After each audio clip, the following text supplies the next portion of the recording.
They thought she married into their family by luck. They thought silence meant weakness. They were wrong, because the girl they humiliated every day was the only one strong enough to destroy them without raising her voice. The Adeyemi mansion stood tall in one of Lagos's most expensive neighborhoods. Glass walls, marble floors, security gates. Inside the kitchen, Zara Adeyemi stood barefoot. She wiped the counter slowly, carefully, as if every movement needed permission. From the living room, Mrs. Adeyemi spoke without looking at her. "You missed a spot." Zara turned back immediately and cleaned again. "Yes, ma'am." Her phone vibrated in her pocket. She didn't check it. In this house, nothing mattered more than obedience. Moments later, the front door opened. Ethan Adeyemi walked in, sharp suit, tired eyes. He stopped when he saw Zara in the kitchen. "You're still cleaning?" he asked quietly. Zara smiled softly. "I like keeping things neat." Mrs. Adeyemi laughed. "That's all she's good at." Ethan said nothing, but that silence stayed in the air, heavy and uncomfortable. That evening, the doorbell rang. Mrs. Adeyemi stood up instantly. "I'll get it." The door opened. A woman stepped inside with confidence. Designer heels, flawless makeup, power in her posture. Vanessa. She smiled like she never left. "Hello, Mrs. Adeyemi." The older woman's face lit up. "Vanessa, my dear." They hugged tightly. Zara stood frozen near the stairs. Vanessa's eyes slowly moved toward her. She studied Zara from head to toe. Then she smiled. "Oh, you must be the house help." Zara opened her mouth, but Mrs. Adeyemi answered first. "She's Ethan's wife." Vanessa blinked, then laughed. "You're joking." Zara felt her chest tighten. Vanessa tilted her head. "This isn't what I imagined Ethan would end up with." And for the first time that day, Zara felt truly small. Dinner was tense. Vanessa sat beside Ethan like it was natural, like history still belonged to her. "So," Vanessa said casually, "do you still remember our plans, the company we were going to build together?" Mrs. Adeyemi nodded eagerly. "She was perfect for you, Ethan." Vanessa looked at Zara and smiled politely. "No offense," she said, "but love should come with ambition." Zara quietly placed food on Vanessa's plate. Vanessa whispered, just loud enough, "You don't belong here." Zara's hands trembled. Ethan noticed. He opened his mouth, then closed it. That hurt more than the words. Later that night, Vanessa found Zara alone in the kitchen. "Why are you really here?" Vanessa asked. Zara looked up. "I'm his wife." Vanessa laughed softly. "No, women like you don't marry men like Ethan. You survive them." She leaned closer. "How much are they paying you to stay quiet?" Zara's eyes filled with tears, but her voice stayed calm. "I'm not paid." Vanessa stepped back, confused. Then she said something dangerous. "You should leave before you embarrass yourself further." Zara said nothing, but she held her necklace tightly, one she never removed. The next morning, Ethan stood in the hallway as his mother spoke angrily. "She's ruining your image," Mrs. Adeyemi said. "Vanessa belongs by your side." Vanessa stood nearby, confident. Ethan looked at Zara. She stood quietly, eyes lowered. He took a deep breath. "Everyone," he said, "we'll talk tonight." Vanessa smiled, certain of the outcome. Zara slowly looked up. For the first time, there was something different in her eyes. Not fear, control. And somewhere far away, a truth waited. That night, the dining table felt colder than usual. Silver plates, crystal glasses. No one touched their food. Ethan cleared his throat. "We need to address something," he said. Mrs. Adiemi straightened immediately. Vanessa crossed her legs, confident. "This situation," Ethan continued, "has become uncomfortable." Vanessa smiled faintly. "I agree," she said. "Some people don't understand where they stand." Zara kept her eyes on her plate. Mrs. Adiemi sighed dramatically. "My son deserves a woman who represents this family properly." Ethan looked at his mother. "And who decides that?" he asked.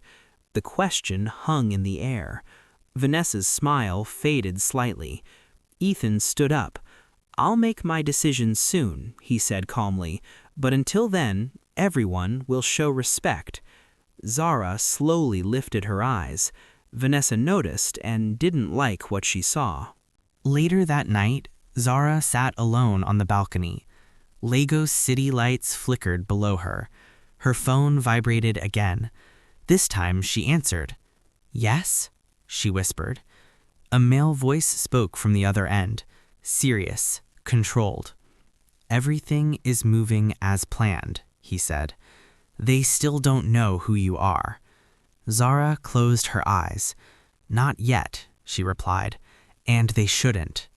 She hung up and looked at the city. Behind her, Vanessa stood silently. "I knew it," Vanessa said. "You're hiding something." Zara turned slowly. "Everyone is," she replied softly. Vanessa stared at her, unsettled. For the first time, Zara walked past her, without lowering her head. The next morning, Mrs. Adiemi summoned Zara.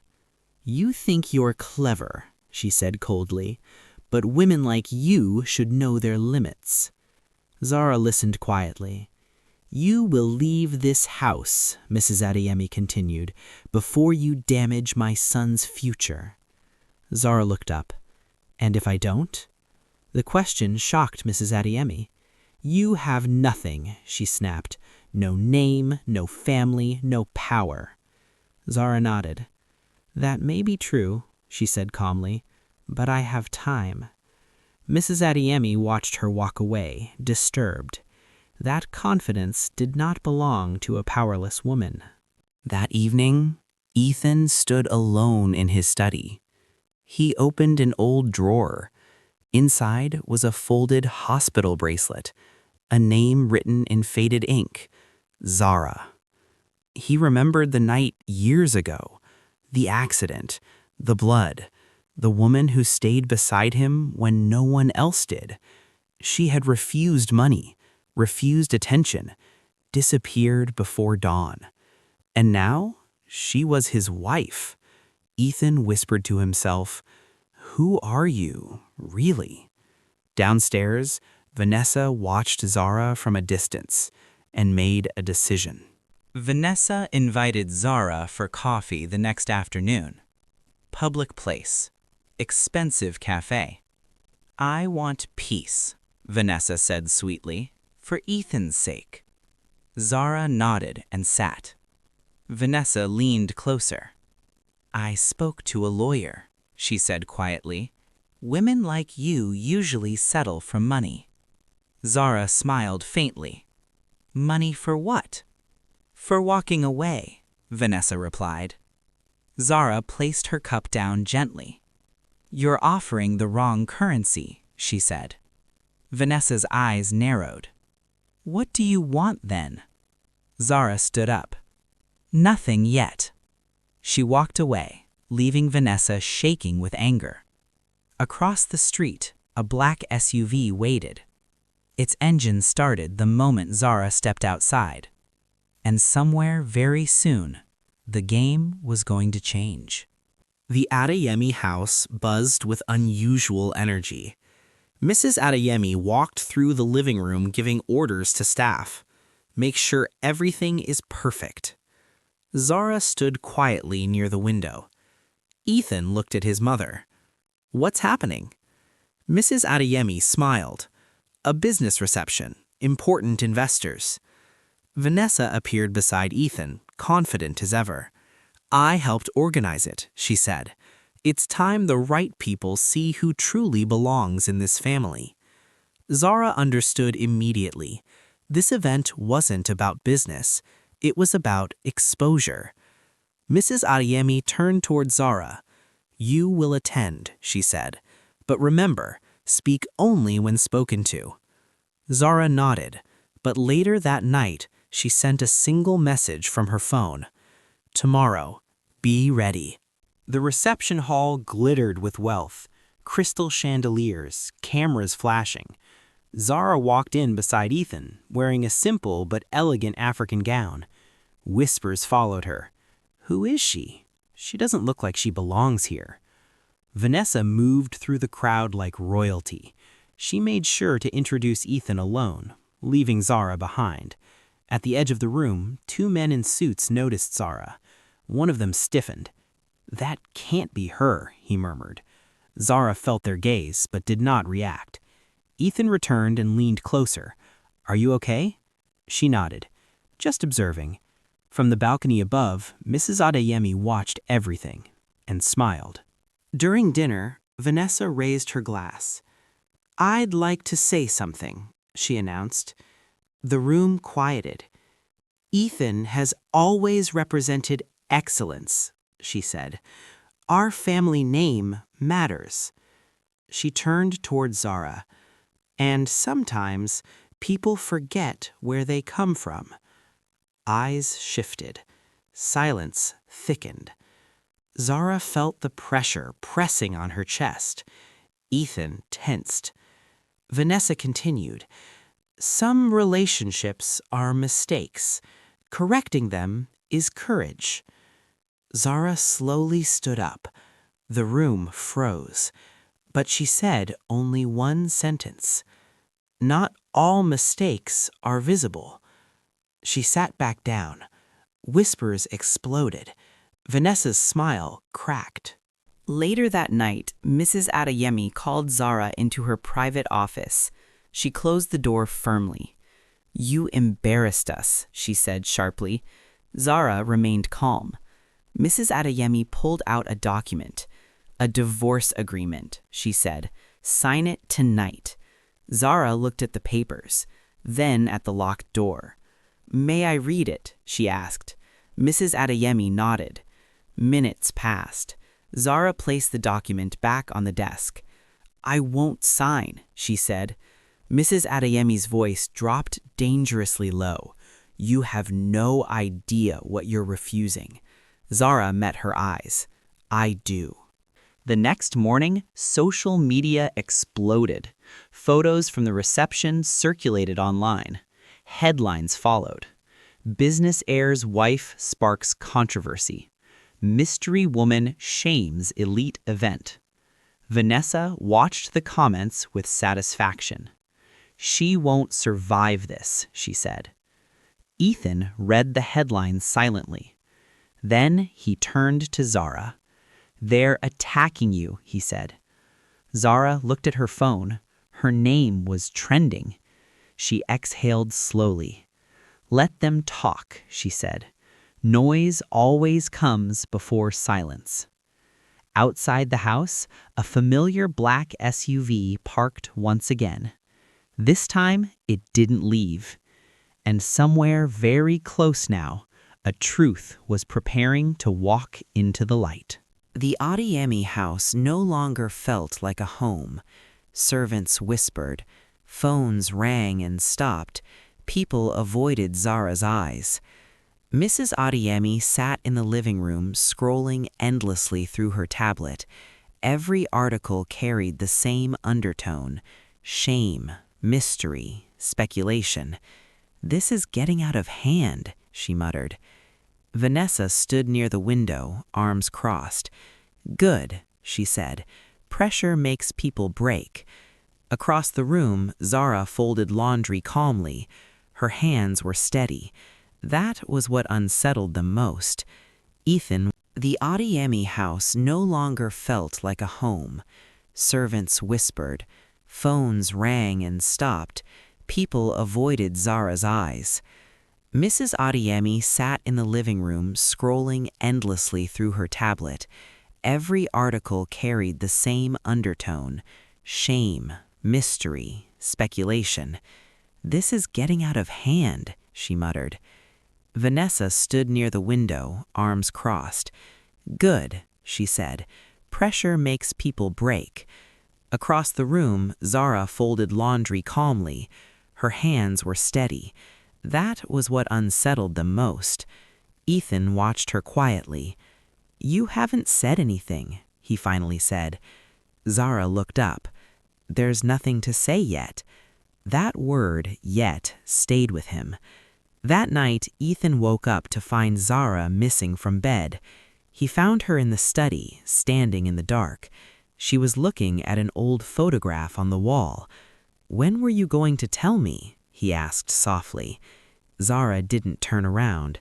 "When the timing was right," she replied. Early the next morning, Mrs. Adeyemi received visitors, 3 men, all powerful, all serious. They sat in the private lounge. "We're concerned," one of them said. "The rumors are affecting investor confidence." Mrs. Adeyemi nodded. "My son's marriage was impulsive." Vanessa added smoothly, "A correction is coming." The men exchanged glances. "Be careful," another warned. "Some names should not be underestimated." Mrs. Adeyemi frowned. "What names?" The man paused. "That's the problem," he said. "We don't know hers."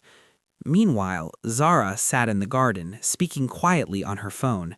"Yes," she said, "they're moving faster now." A pause. "No," she continued calmly, "I'm not ready." She ended the call and closed her eyes. The wind moved through the trees. Change was close. Ethan drove alone that evening. He replayed memories he had ignored for too long.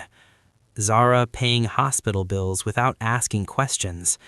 Zara knowing things she should not have known. Zara never asking for anything. He stopped the car abruptly. Something was wrong. Back home, he confronted Vanessa. "You're enjoying this," he said flatly. Vanessa smiled. "I'm protecting you." "By destroying my wife?" Vanessa's eyes hardened. "She's lying to you." Ethan laughed bitterly. "So are you." That night, Ethan searched for Zara's past. Records were missing, names redirected, information blocked. That scared him more than the rumors. Mrs. Adeyemi called Zara into the living room. Vanessa and Ethan were already there.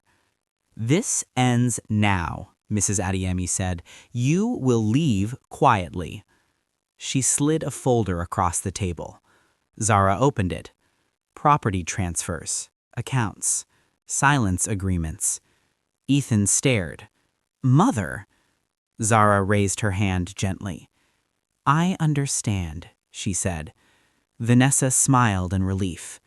Zara closed the folder. "But I won't accept." The room froze. Mrs. Adeyemi stood up. "You are nothing without this family." Zara stood as well. "Then it shouldn't be so difficult to let me go." Her calmness felt like an insult. Outside, a convoy of black vehicles stopped at the gate. No one inside noticed yet. The house didn't sleep. Lights stayed on. Phones buzzed. Tempers rose. Vanessa packed her bags confidently. "By tomorrow," she said, "this will all be over." Mrs. Adeyemi nodded, though unease crept into her chest. Ethan sat alone in the dark, staring at his wedding ring. Zara stood on the balcony again. Her phone vibrated. One message. "Tomorrow. Everyone present." She typed back, "I'll be ready." She looked down at the garden, where unfamiliar security personnel now stood quietly. No announcements, no explanations, just presence. Inside the house, everyone believed they were in control. They didn't know. The next day would not belong to them. Morning arrived without celebration.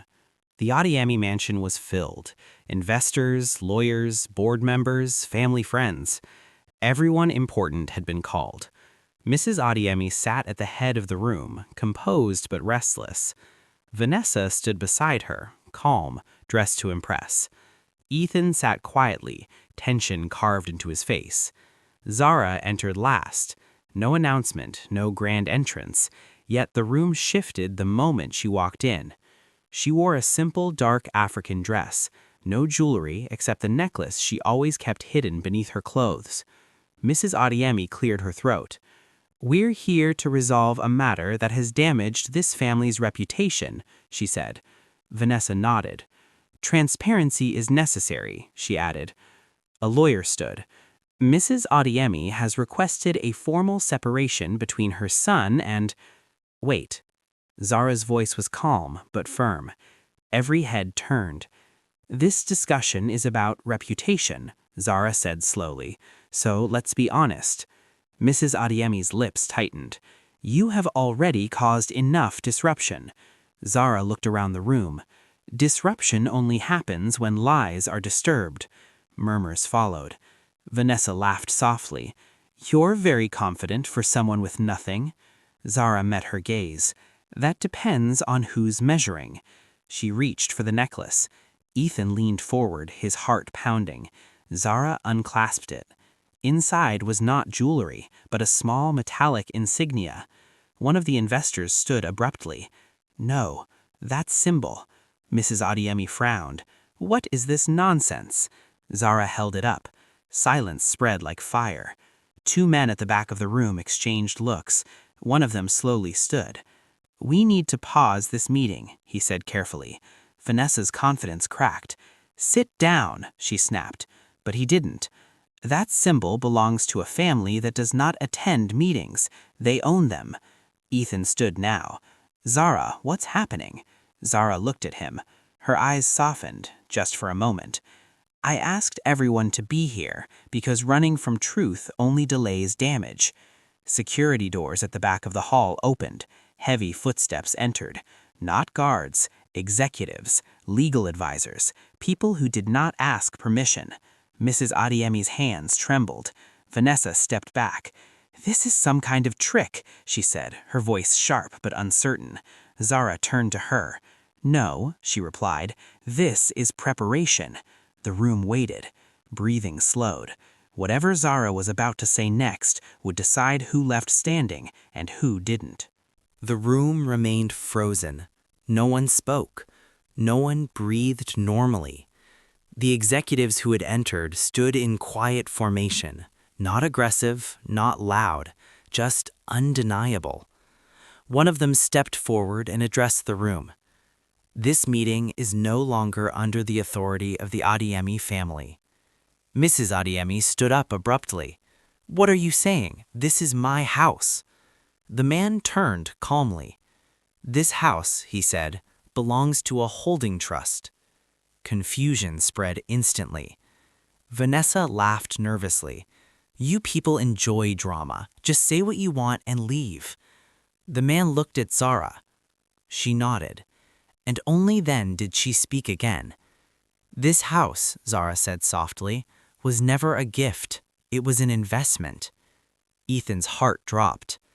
"What?" he whispered. Zara turned to him. Years of silence sat between them. "I didn't marry you for protection," she said. "I married you because when I had nothing, you treated me like I mattered." She faced the room again. "My family built industries quietly," Zara continued. "We never put our names on buildings. We put them on foundations." The insignia in her hand caught the light. One investor slowly lowered himself back into his chair. "I know that mark," he said. "My father warned me about that family." Mrs. Adiemi's voice trembled. "What family?" Zara answered calmly. "The people who financed your first factory.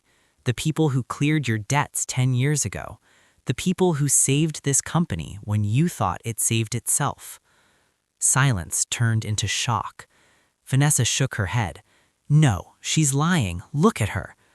Zara smiled faintly. "I dressed small," she said. so I could see who thought small. She turned to Mrs. Adiemi. You taught me discipline, she continued. You taught me patience. You taught me how people behave when they think they are superior. Mrs. Adiemi collapsed back into her chair.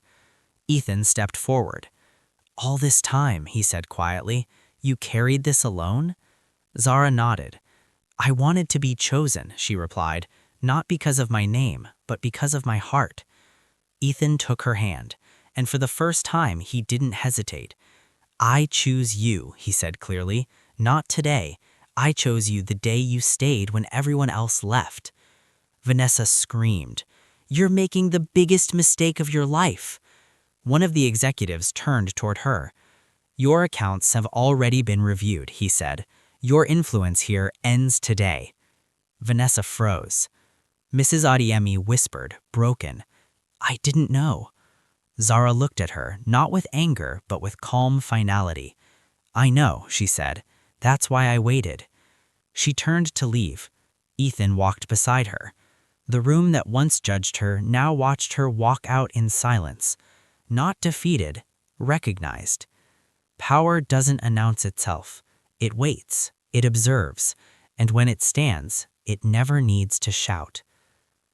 If this story moved you, like the video to support emotional storytelling, subscribe for more powerful African modern stories, and share with someone who believes silence is strength. The next story will be even deeper. Stay with the channel.